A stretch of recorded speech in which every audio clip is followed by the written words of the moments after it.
빌립보서 1장 12절부터 20절까지입니다.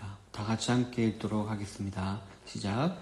형제들아, 내가 당한 일이 도리어 복음 전파의 진전이 된 줄을 너희가 알기를 원하노라. 이러므로 나의 매임이 그리스도 안에서 모든 시위대 안과 그 밖의 모든 사람에게 나타났으니 형제 중 다수가 나의 매임을 말미암아 주 안에서 신뢰함으로 겁없이 하나님의 말씀을 더욱 담대히 전하게 되었느니라. 어떤 이들은 투기와 분쟁으로, 어떤 이들은 착한 뜻으로 그리스도를 전파하나니 이들은 내가 복음을 변증하기 위하여 세우심을 받은 줄 알고 사랑으로 하나. 그들은 나의 매임에 괴로움을 더하게 할 줄로 생각하여 순수하지 못하게 다툼으로 그리스도를 전파하느니라. 그러면 무엇이냐? 거칠애로 하나 참으로 하나 무슨 방대로 하든지 전파되는 것은 그리스도니 이로써 나는 기뻐하고 또한 기뻐하리라. 이것이 너희의 강구와 예수 그리스도의 성령의 도우심으로 나를 구원에 이르게 할 줄을 아는 거로 나의 간절한 기대와 소망을 따라 아무 일에든지 부끄러워하지 아니하고 지금도 전과 같이 온전히 담대하여 살든지 죽든지 내 몸에서 그리스도가 존귀하게 되게 하려 하나니. 아멘.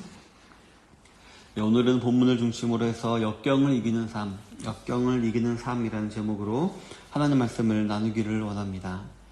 우리가 지난 시간 빌립보서 첫 부분을 알아보면서 기쁨의 비밀에 대해서 알아보았었습니다. 먼저 이 성경을 기록한 바울은 비록 감옥 안에 있었지만 동시에 예수님 안에 있었기 때문에 그 안에서 기쁨의 비밀을 발견한 사람임을 알아보았습니다.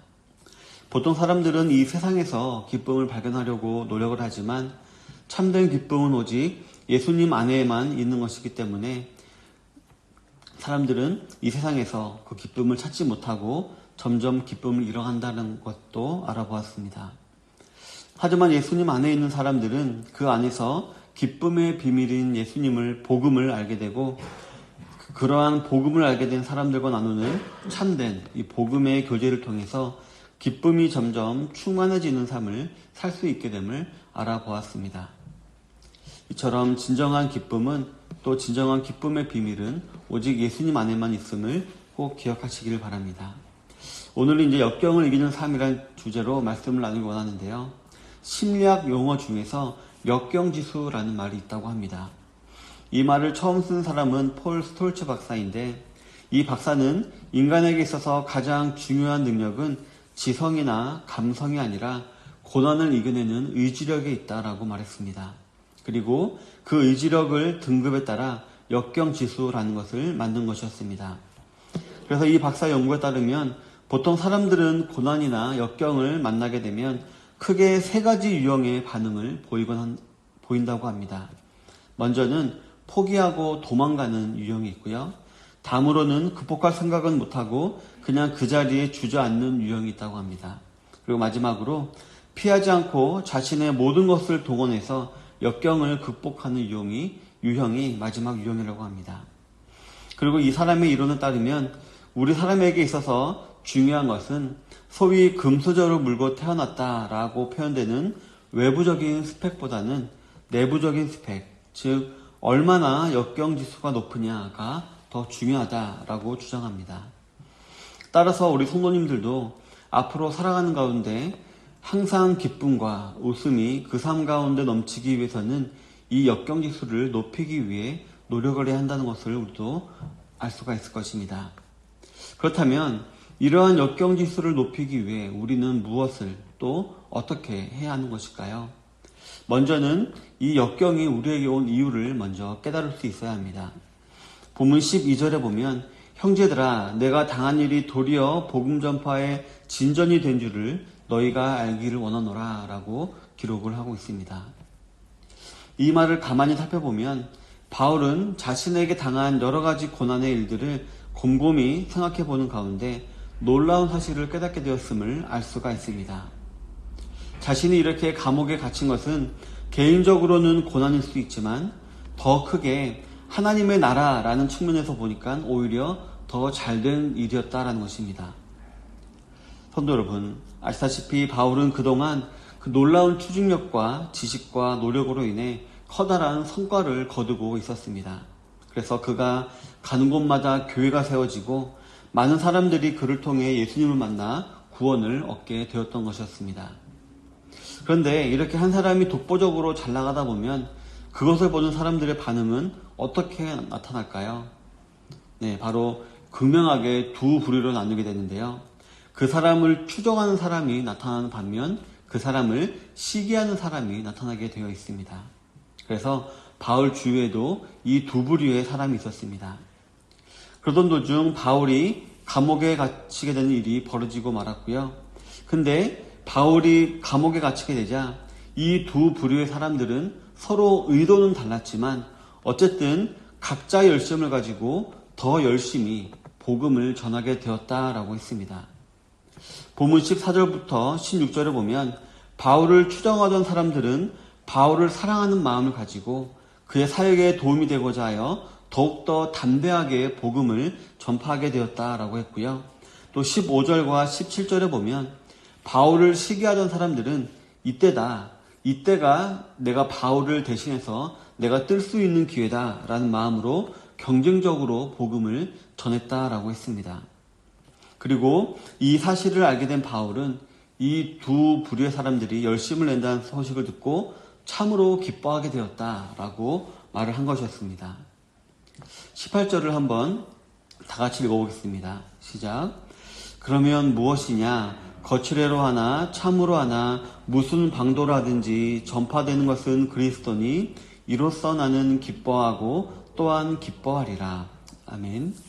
즉 바울은 자신이 감옥에 갇히는 사건을 통해 더욱더 많은 사람들이 복음을 전파하는 일에 힘을 쓰게 되었다라는 이 사실 하나로 그는 기뻐했던 것이었습니다. 성도 여러분, 백지장도 맞들면 낫다라는 말이 있습니다. 아무리 쉬운 일이라고 하더라도 같이 하면 더 효율적으로 된다는 것입니다. 마찬가지로 그동안은 어떻게 보면 바울 혼자서 고군분투하고 동분서주하고 있었습니다.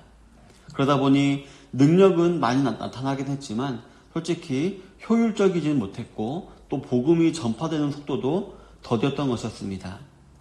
그런데 바울이 감옥에 갇힌 사건을 통해 자극을 받은 사람들이 이제 여러 지역에서 동시에 그것도 바울이 전한 것과 같은 복음을 전하다 보니 더욱더 많은 지역에 빠른 속도로 복음이 전파되게 된 것이었습니다. 이 사실을 생각해 보니 바울은 기뻐하고 또한 기뻐했으며 하나님의 놀라운 지혜에 감사를 했던 것이었습니다. 즉 하나님께서는 더 많은 지역에 또 더 많은 사람들에게 복음이 전해지게 하기 위하여서 자신을 감옥에 갇히게 하는 방법을 사용하셨다라는 이 놀라운 지혜에 바울은 하나님께 감사했던 것이었습니다. 그리고 이 사실은 바울에게는 고난과 고통이었지만 하나님 나라의 측면에서 보았을 때에는 참으로 잘된 일이었던 것이었습니다. 성도 여러분, 자신이 구원을 받아 하나님의 나라의 백성이 되었음을 확실히 믿는다면 하나님께서는 자신의 백성인 우리 성도들을 절대로 버리지 않으심을 또 잊지 않으심을 기억하시기를 바랍니다. 오히려 항상 우리에게 좋은 것만 주시고 좋은 길로 인도하시기 원하시고 행복한 삶을 살기를 원하심을 기억하시기를 바랍니다. 하지만 그러함에도 우리가 살아가다 보면 우리 삶 가운데 고난이 찾아올 때가 있습니다. 그리고 이때 우리는 섣불리 욕하거나 불평불만하거나 하나님의 존재를 의심하는 잘못을 범하지 않게 되기를 바랍니다. 오히려 오늘 본문의 바울처럼 나에게 왜 이러한 고난이 왔을까라고 그 이유를 한번 곰곰이 생각해 보시길 바랍니다. 물론 대부분의 경우는 우리 성도님들이 지은 죄를 회개하기 위하여서 이런 고난을 주기도 하시지만 어떤 경우에는 우리 성도님들을 통해 하나님 나라가 더욱더 확장되는 데 사용하시기 위해서, 즉 우리 성도님들을 훈련시키시기 위해서 잠깐 고난을 주시는 경우도 있는 것입니다. 즉 하나님께서 우리 성도님들을 사랑하시기 때문이고 그렇기 때문에 이러한 고통을 가장한 훈련을 통해서 하나님 나라의 귀한 일꾼과 사람으로 자라게 하시려는 것입니다. 우리 사랑하는 성도 여러분, 본문 19절부터 20절에 보면 이것이 너희의 간구와 예수 그리스도의 성령의 도우심으로 나를 구원에 이르게 할 줄을 아는 거로 나의 간절한 기대와 소망을 따라 아무 일에든지 부끄러워하지 아니하고 지금도 전과 같이 온전히 담대하여 살든지 죽든지 내 몸에서 그리스도가 존귀하게 되게 하려 하나니라고 기록을 하고 있습니다. 방금 읽은 말을 쉽게 표현하면 나는 구원을 받았기 때문에 지금 죽어도 여한이 없다. 또한 나는 예수님 때문에 감옥에 갇힌 것이 억울하거나 부끄럽지도 않다. 아니 오히려 내가 고난을 받아서 예수님이 더욱더 전파되어지고 존귀될 수만 있다면 이보다 더한 고난, 즉 나는 죽어도 상관없다라고 지금 바울은 고백을 하고 있는 것입니다. 이처럼 바울은 자신에게 고난이 찾아온 이유를 깨닫게 되자 모든 답답한 것이 풀렸습니다. 그리고 자신을 향하던 초점이 다시금 예수님께로 이제 또렷하게 맞춰지게 되었습니다. 자기 중심적인 생각에서 벗어나 예수님 중심적인 생각을 가지고 자신의 역경을 바로 바라보게 된 것이었습니다. 그러자 그 예수님 안에 있는 참 기쁨과 구원이 생각이 났습니다.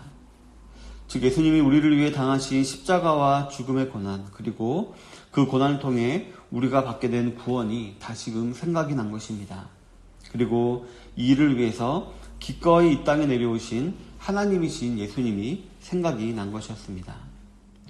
하나님이 우리를 사랑하지 아니하시고 또 이 일을 기뻐하지 아니하셨다면 예수님은 절대로 이 땅에 오시지 않으셨을 것입니다.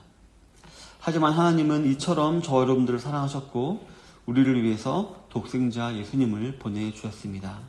그리고 그분의 희생으로 말미암아 우리에게 구원의 참 기쁨과 그로 인한 여러 가지 부수적인 기쁨들도 주셨습니다. 그러다 보니 바울은 자신이 그러한 예수님의 사역을 조금이라도 본받을 수 있다면 비록 그것이 죽음이라고 할지라도 나는 참 기쁘다라고 말을 했던 것이었습니다. 성도 여러분, 이 당시 바울이 복음을 전할 당시에는 그 복음을 전하는 것으로 말미암아 죽음까지 이룰 수 있는 시대였지만 현대는 예수님을 믿는 것 때문에 죽고 싶어도 죽기 힘든 그런 평화의 시대입니다. 그러니 본문의 바울처럼 죽기를 각오하면서까지 신앙생활을 할 필요는 없을지도 모릅니다. 하지만 분명한 것이 있다면 곧 이러한 시대가 우리에게 다가온다는 것입니다. 예수님이 재림하실 때가 가까워오면 이제 우리가 가진 신앙 때문에 고난을 당하는 일이 실제로 벌어지게 되는 것입니다. 그때 우리가 믿음을 지키고 승리할 수 있기 위해서는 지금부터 이러한 고난을 이겨내고 그 가운데 기쁨과 감사를 찾을 수 있는 성도님들로 훈련을 받아야 할 줄로 믿습니다. 그래서 우리 성도들의, 우리 그리스도인들로서 역경지수를 점점 더 높여갈 수 있어야 하는 것입니다. 성도 여러분, 이처럼 우리에게 힘든 일이 있거나 고난이 다가올 때에 도망가거나 그냥 그 자리에 머물러 있는 사람이 아니라 그 고난과 맞서 싸워 이룰 수 있는 믿음을 소유하시는 모든 성도님들이 되시기를 바랍니다. 그래서 그 가운데 하나님께서 주시는 기쁨과 감사의 마음을 반드시 소유하게 되시고 또 경험하게 되심으로 말미암아 그 안에 있는 하나님의 높은 뜻을 발견하고 또 하나님께서 계획하신 그 높으신 뜻에 귀하게 쓰임받게 되시는 성도님들이 되시기를 바랍니다. 그러기 위해서 나만을 바라보는 자기 중심적인 생각이 아니라 예수님 중심적인 생각을 가지고 언제 어디서나 그 고난들을 넉넉히 이겨나가시는 모든 좋은시학교회 성도님들 되시기를 주님의 이름으로 축원합니다. 아멘.